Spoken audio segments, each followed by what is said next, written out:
Greetings, everyone. This is Rock and Roll Spock coming at you with the weekly comic run-up. We're about, I think it's about two-thirds of the way through this week's roundup. So let's keep on going with starting things off with New Champions #1. So, in the end of last year's sadly too short Spider-Woman run, Jessica Drew encountered a group of superpowered teenagers. They called themselves the Assembly. These teenagers had been brainwashed by Hydra and were intended to be sleeper agents for, well, Hydra. Jess managed to free them of brainwashing and got them in touch with Nick Fury so that potentially they could find their families and undo the brainwashing of their families. So, the issue begins. The team's based in San Francisco, as well. That was where Jess discovered them. But the the issue starts in San Francisco. The brothers Grimm have just robbed a bank and have stolen the entire vault. But they're stopped by the champions, and they're actually quite. They managed to do some pretty good work together as a team really well. However, Moon Squire is mistaken for Moon Knight. The brothers Grimm thinking, "Oh crap!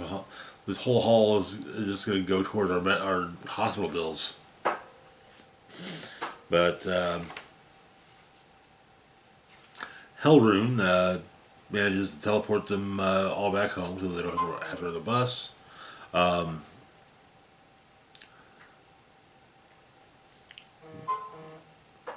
And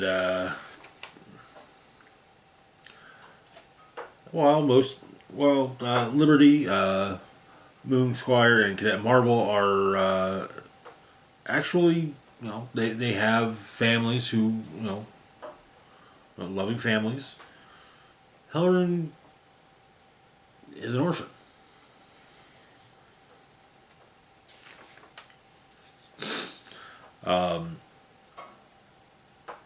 And apparently the foster parent, her current set of foster parents are actually really good, or pretty decent. So she returns home, and she makes one,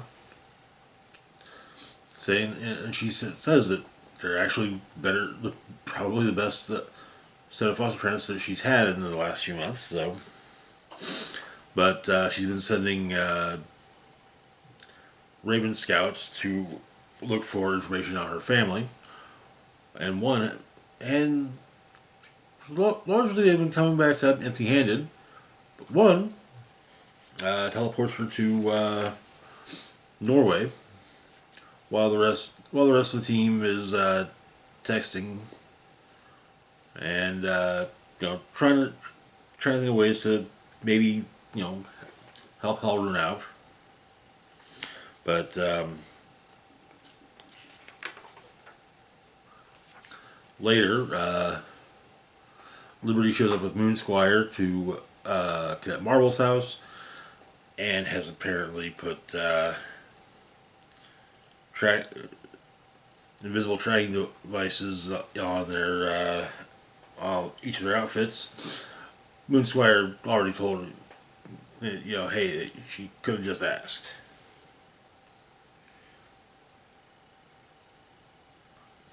But apparently, the tracker on Hellrune's outfit suddenly appeared in Norway, and then it went dead. And so But her her birds show up, and it sounds like the birds are saying, "Bring me the new champions." And so they arrive in Norway and fight, well, zombie Vikings. However, they're not the only costumed hero, young costumed heroes present, as Phantasma, a spirit of vengeance, a Ghost Rider adjacent teenage heroine who showed up in, I believe, one of the stories in Ghost Rider 200. She does roller derby, but apparently she was at a roller derby bout. Her team was about to win, and birds showed up and spirited her away.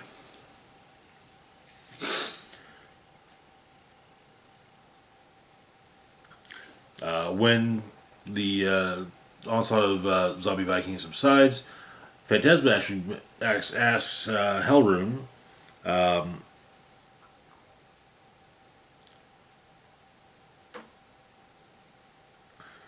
specifically she worded the command, because she didn't sign up for the new champions.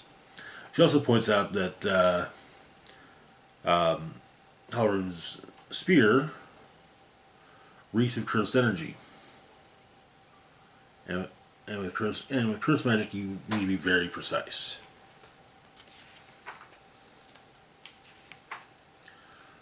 But and the lack of precision is made clear when a zombie troll shows up with Spider Boy going after it. And Liberty asks then, how many lowercase n, lowercase c new champions did Halrune's birds grab? The answer is a lot. We've got Spider Boy. We've got Kid Juggernaut.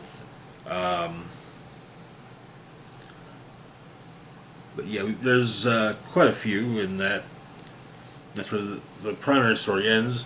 We get a backup story to kind of something. Part of it is a refresher course on the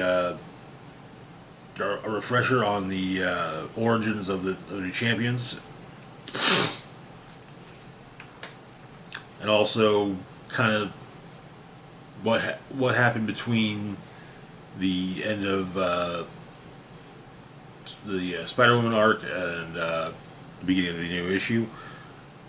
They found with the exception of Hellrune, they found their families, and their families were unbrainwashed.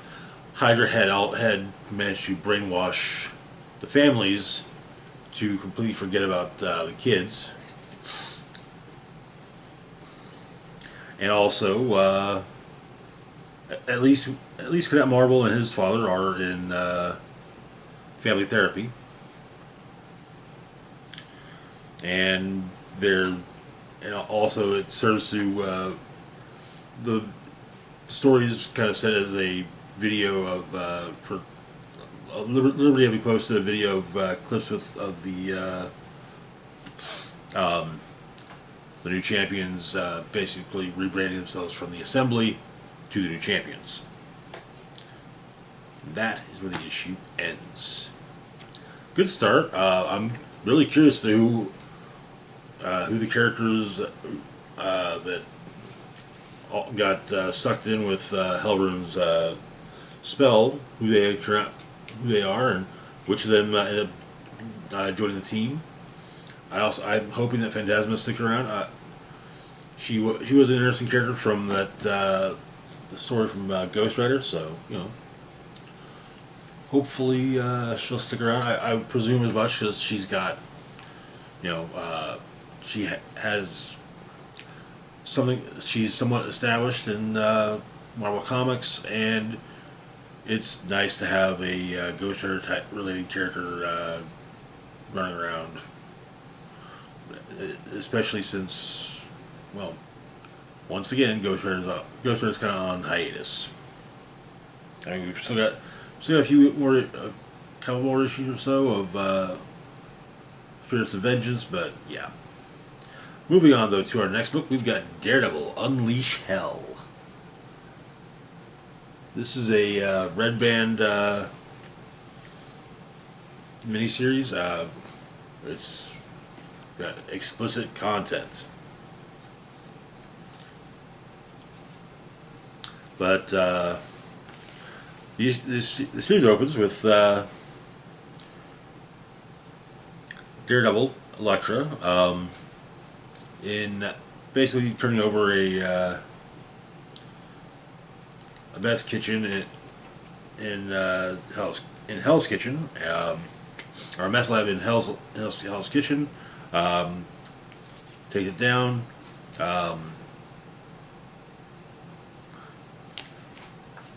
But things get kind of sloppy, and the building blows up. With Elektra sustaining minor injuries.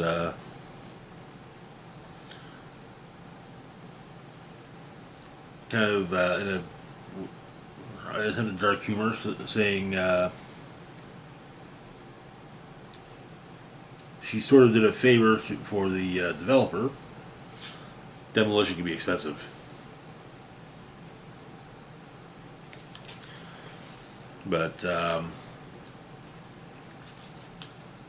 EMTs show up at the scene to get those that are injured, and there's a laugh that comes from some damage to the road. It's also noted that it should also be noted that Elektra, it was pondering why Hell's Kitchen is called Hell's Kitchen, and talking about some of the reasons, like a bunch of Irish cops call it Hell's Kitchen, and that's how the name stuck. But why, and Stick apparently said that it was built on that some ley lines intersect, and some veils are thinner there. So, but move on to Conservatory of Visual Arts at and an art student who's painting. She hears a rumble, seemingly the building exploding.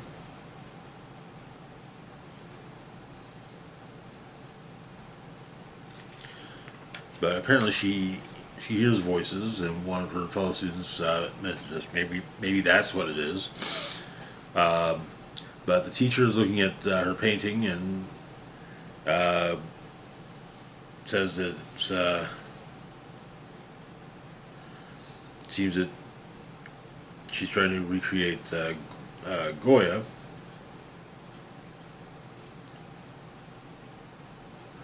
Saying that her painting captures the feeling of a lack of control over their own lives. Like, as she puts it, like we're serfs in this modern world, doing everything we can to survive, just for someone larger to come along, to come and gobble everything up. But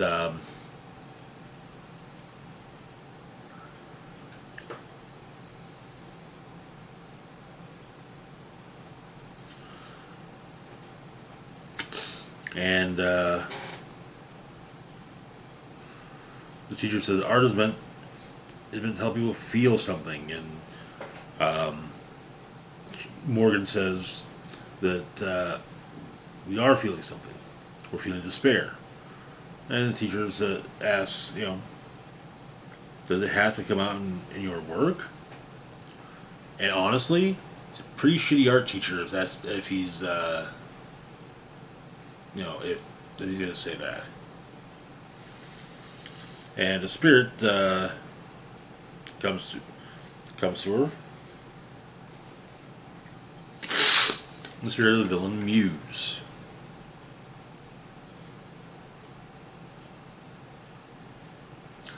Who inspires Morgan to kill her professor, stabbing him with a paintbrush multiple times.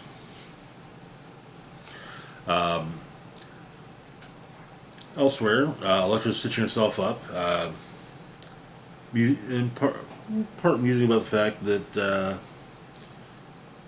she wouldn't mind a superhuman healing factor. But decisions will have to do. So, and she meditates. Further musing on the origin of Hell's Kitchen as a name for a part of New York. And in Hell, previous to all of this, Muse has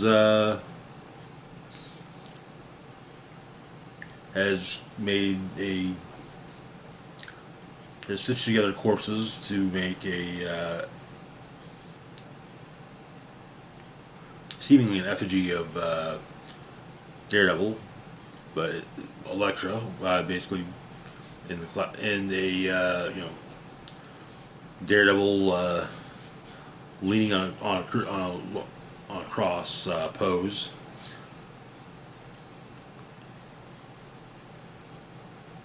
But he's also doing some additional artwork, painting, and looking back on his life previous to before his death.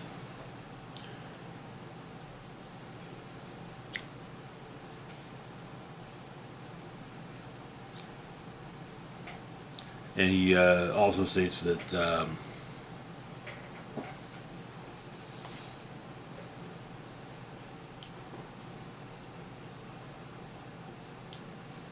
he always suspected that, but never knew until then what happens when a creative soul is rejected. When the establishment tells you you're not good enough, apparently it kills you inside. Morgan's soul apparently has made its way into hell, though her body still lives.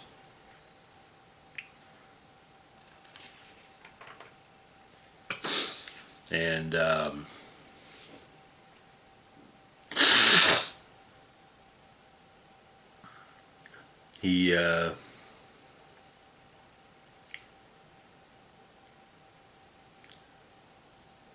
he says that he can make sure that her corporeal form reaches its true potential as an artist. No more holding back to assuage the plebes. Art is truth, and she will show them her truth with Muse's help. Art inspires hope. And he asks if she's ready, and she tells him to show her. And that is where the issue ends. Okay, interesting. Clearly, this is a way to get Muse back into the collective consciousness of comic book readers in preparation for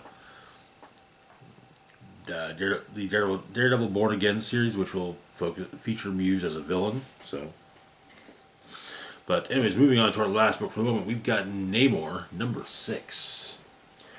Where we left off,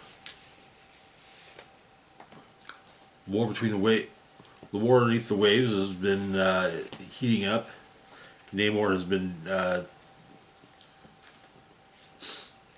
basically having to fight various claimants to the throne of Atlantis.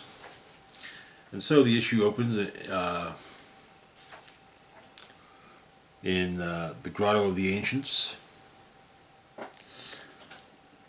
basically is where all of the ancient Atlantean kings are buried, and it seems a woman is burying a child there, not a dead child, and the Orphan King's forces rise, but apparently this was a flash forward of sorts, and so Namor is dealing with the various claimants to the Atlantean throne, including Abbot Uriah, a banished Octomage who was banished by Namor for zealotry. Apparently, Namor never went to the grove of the ancients, or the grove of the ancients, when he became king, and in at least Uriah's eyes, not actually a true king of Atlantis. Yeah, we have a flashback to Namor first becoming king. He sent his advisors and bodyguards away, and summoned the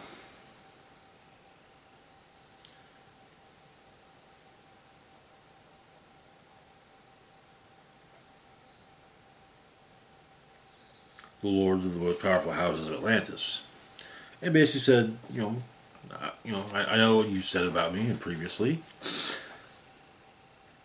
and basically says, take a sword, try to strike me down. Kind of, hey, let's have this out. But apparently Namor killed them.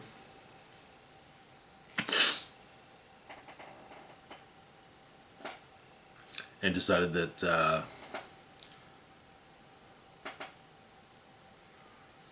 when it comes to the lords of the great houses, lordship must be earned in battle. But the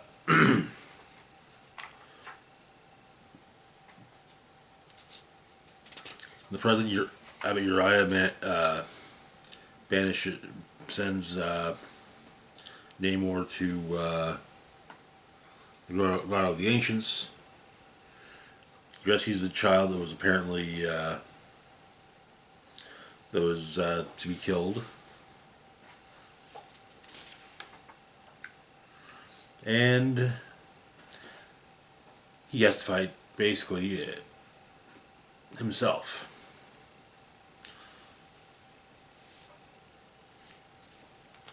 And both the younger Namor and present Namor are equally savage towards one another, but the elder Namor wins, but the body turns into that of him as a child.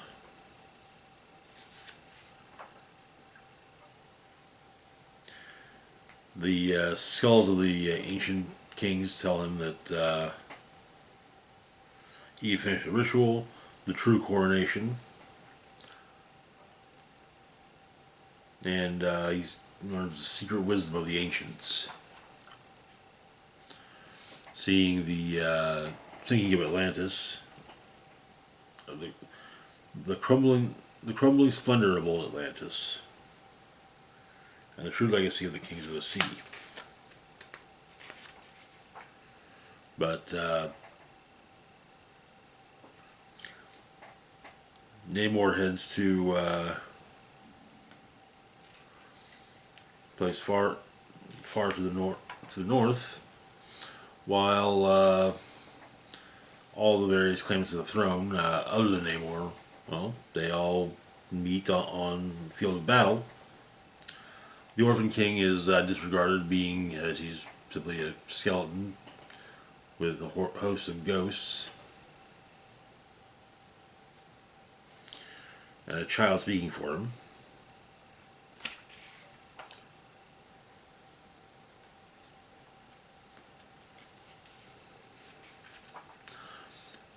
finally, Namor shows up with the trident of Neptune, saying that all the other kings have their armies. Namor is his army. And it says, so let the king be crowned in carnage. And that is where the issue ends. Oh boy. Interesting issue.